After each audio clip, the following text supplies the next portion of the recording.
Assalamualaikum warahmatullahi wabarakatuh. Perkenalkan, nama saya Jackson dengan NIM H05230882. Baik, di sini saya akan membahas tentang kepramukaan dengan materi P3K, pokok-pokok tindakan pertolongan, pembalutan dan pembidaian, serta transportasi.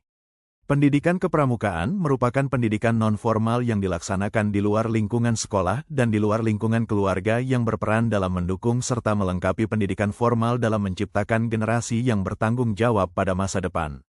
Dalam upaya mencapai hal tersebut, dilaksanakan kegiatan kepramukaan, yaitu kegiatan yang menantang, menampilkan kesulitan, menstimulasi kreativitas dan memberikan pengalaman yang baru, menarik, menyenangkan bagi generasi muda serta dilaksanakan di alam terbuka dengan menerapkan prinsip dasar kepramukaan dan metode kepramukaan, Sukiyat, 2020, Setiawan DKK, 2022, mengemukakan bahwa pendidikan kepramukaan merupakan salah satu upaya yang dilakukan untuk menanamkan pendidikan karakter kepada peserta didik.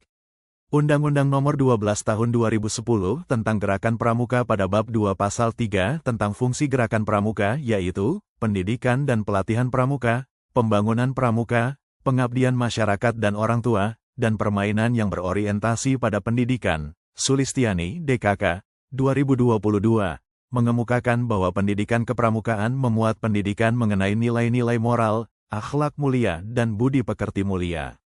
Dalam kegiatan kepramukaan, peserta didik tidak hanya akan diajarkan mengenai nilai-nilai moral dan akhlak yang mulia tetapi juga diajarkan untuk mengimplementasikan nilai-nilai moral dan akhlak tersebut. Baik, adapun materi definisi pertolongan pertama pada kecelakaan, P3K, pertolongan pertama merupakan penanganan atau perawatan awal saat terjadi suatu penyakit atau kecelakaan. Pertolongan pertama biasanya dilakukan oleh seorang yang bukan ahli dalam menangani sakit ataupun cedera, namun melakukan pertolongan pertama seraya menunggu pengobatan yang dilakukan oleh tenaga ahli dapat diakses. Kecelakaan ataupun kejadian tidak diinginkan dapat terjadi kapan saja dan di mana saja.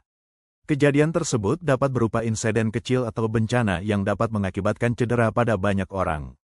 Seseorang yang berada pada lokasi kejadian akan menjadi pemberi pertolongan pertama pada korban. Ramadina DKK, 2025, Irfan DKK, 2022, mengemukakan bahwa pertolongan pertama pada kecelakaan, P3K, merupakan bantuan segera yang diberikan kepada korban kecelakaan atau orang yang mengalami kondisi gawat darurat untuk diberikan penanganan awal penyelamatan sebelum dilakukan penanganan intensif, khusus. Dalam kegiatan pramuka P3K sangat dibutuhkan. P3K juga sangat dibutuhkan oleh seluruh manusia dalam usaha untuk menyelamatkan orang lain sebelum ia dapat diberikan penanganan medis oleh tenaga ahli, dokter, atau paramedis.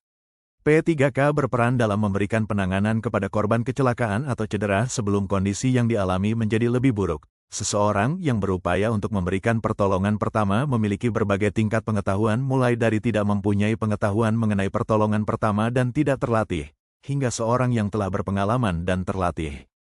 Terdapat jangka waktu antara pemberian pertolongan pertama di lokasi kecelakaan hingga korban dapat menerima penanganan oleh tenaga medis di fasilitas kesehatan. Oleh karena itu, jangka waktu yang ada harus diisi oleh orang yang berada pada lokasi kejadian yang telah memiliki keterampilan mengenai pertolongan pertama. Ramadina DKK, 2025. Adapun poin ke adalah pokok-pokok tindakan pertolongan dalam P3KR. Pertolongan pertama bukan termasuk pengobatan yang sempurna, melainkan hanya sebagai pertolongan sementara. Pemberian pertolongan harus segera dilakukan secara tepat dan cepat dengan menggunakan sarana dan prasarana yang ada di lokasi kejadian. Pembelajaran mengenai pertolongan pertama pada kecelakaan sangat penting dilakukan sejak dini, sehingga mereka dapat mengetahui, memiliki keterampilan pertolongan pertama dan dapat segera melakukan penanganan yang tepat saat dihadapkan pada cedera ringan yang terjadi pada dirinya maupun teman-teman di sekitarnya. Putra DKK, 2022. Pingsan, pendarahan, luka, patah tulang,